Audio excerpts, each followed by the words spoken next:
ఇవాళ మీరు చూడండి రాష్ట్రంలో ఈ TS SPDCL and TS NPDCL ఈ దేశంలో ఉన్న దాదాపు 60 డిస్కంలలో మన స్థానం ఎంత అనే ప్రశ్నను మనం వేసుకుంటే కింద నుంచి 1-2 ప్లేస్లో ఉన్నాయి మన రెండు డిస్కంలు. అత్యంత దారుణమైన సిచ్యువేషన్లో మన డిస్కంలు కొలాప్స్ అయిపోయి ఉన్నాయి. ఎవరి పుణ్యం ఇది? కేసీఆర్ పుణ్యం.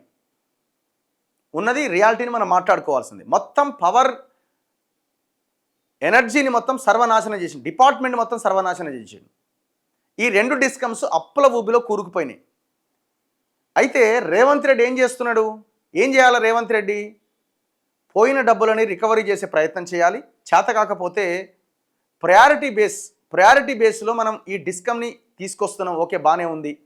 మనం తక్షణం ఏం చేయాలి? అసలు ఎందుకు ఈ డిస్కమ్ తీసుకొస్తున్నారు? ఈ డిస్కమ్ ఎందుకు తీసుకొస్తున్నారంటే ఈ టీఎస్ ఎస్పీడీసీఎల్ టీఎస్ ఎన్పీడీసీఎల్కి అప్పులు పుడతలేవు.